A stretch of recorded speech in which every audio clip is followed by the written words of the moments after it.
what is attitude of the fetus today we are planning to learn. Okay, the attitude of the fetus in the uterus is of universal flexion. Means what? The head is well flexed, upper limbs are flexed, lower limbs are also flexed. That is of universal flexion. Now what is lie? Lie is the relation of long axis of the fetal spine with that of maternal spine. Okay, if it is vertically placed, it is vertical lie. If it is transversely placed, it is transverse lie like this. If it is obliquely placed, then it can be oblique line. It can be this way, it can be this way also. So it is oblique line. This is transverse line. This is vertical line. Vertical line can be vertex presentation. Vertical line can be face presentation. Vertical line can be brow presentation. So that is what we understand with the line. Now what is presentation? Presentation is the part of the fetus which is in relation with the pelvic brain. Suppose this is the vertex presentation and the head is well flexed. So what is vertex? The part in between the anterior fontanelle anteriorly, posterior fontanelle posteriorly, and the parietal eminences. So when this part enters into the pelvic cavity, it is vertex presentation. Okay. So here it is the vertex presentation. Now when the head is well extended like this, it is face presentation. Okay. So the face is in relation with the pelvic brain. It can be breech presentation when it is the reverse way. When the podalic pole is down, this is the podalic pole and this is the cephalic pole. This is the podalic pole is in relation with the pelvic brain. It is breech presentation. Shoulder presentation when it is oblique or transverse. Shoulder is in relation with the pelvic brain. The lie is transverse lie. What is the presentation? Shoulder presentation. That is how we describe. Now, let us try to understand what is the denominator. Denominator is a fixed point. On the presenting part, the term is given to that fixed point to describe four positions in a given presentation. Like in vertex presentation, the denominator is occiput. So in relation to the occiput, I will describe four positions. What are they? Vertex presentation. Left occipito-anterior means occiput is anterior placed. Vertex right occipito-anterior. Okay. Vertex right occipito-posterior means what? Occiput has gone posteriorly on right side. Vertex left occipito-posterior means what? Occiput has gone posteriorly on left side. VROP, vertex right occipital-posterior, is the commonest posterior position than the left position. So this is VROP, V3 position.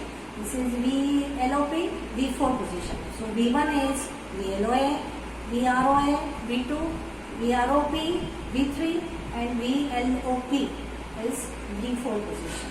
That is how, with the help of denominator, we describe the position. Now let us think of face presentation. Suppose this is the face presentation. This is how the body is well flexed, but the head is extended. Means what? I can feel that. You can see the face here. So it is near the pelvic brain. So what are the positions? The denominator is the mentum. This is the mentum. So I will understand where it is going. So in relation with the pelvis, if it is going this way left side, it is left mento-anterior. If it is going on the left side this way, then it is right mento-anterior. If this mentum is going posteriorly, it is right mento-posterior. And this side, if it is going, it is left mento-posterior. This is the left mento-posterior. This is how it goes. Okay, so where the mentum is, I describe the four positions. So this left mento-anterior, right mento-anterior, left mento-posterior and right mento-posterior. Like this it goes posterior. So these are the different positions for face presentation. Now what about the transverse line? In the transverse line, the denominator is the acromion.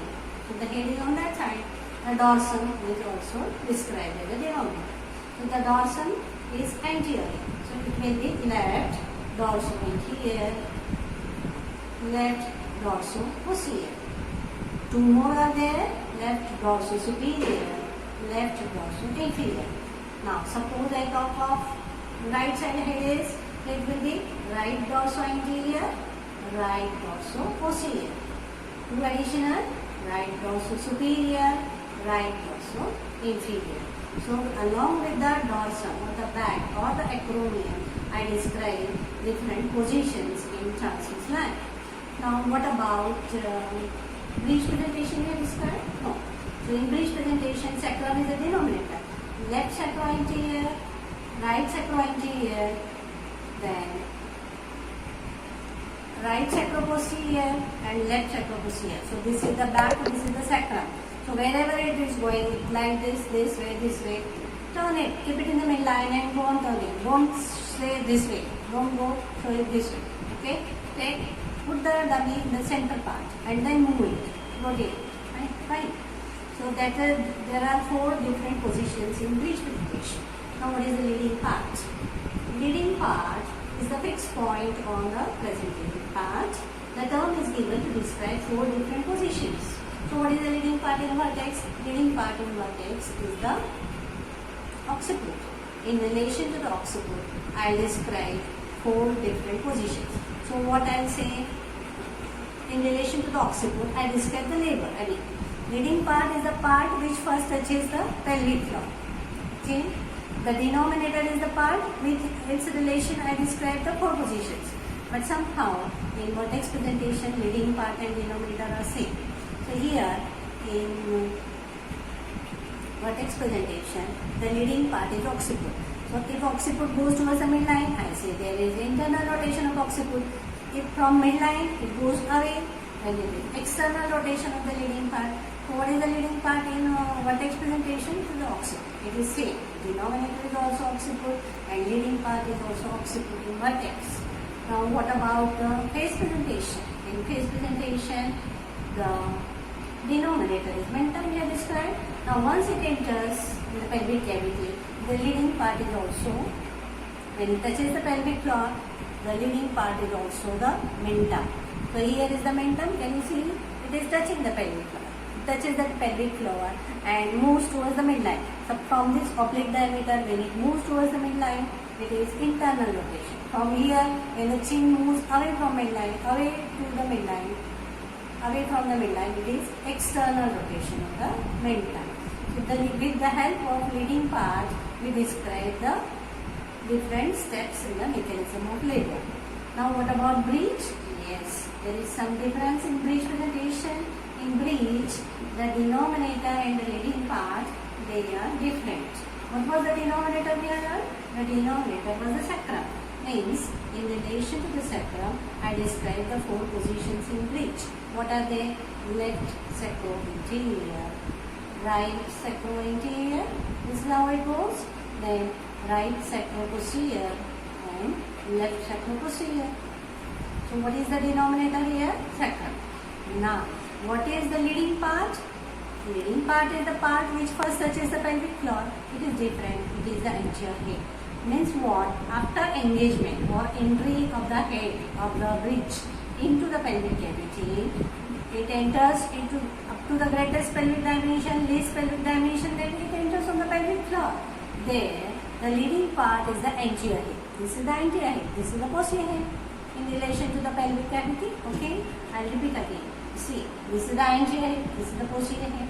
So here it has entered. Now the leading part is the anterior head. It will move towards the midline and describe the labor in relation to the breech. Anterior head in breech. Okay. And what about the shoulder?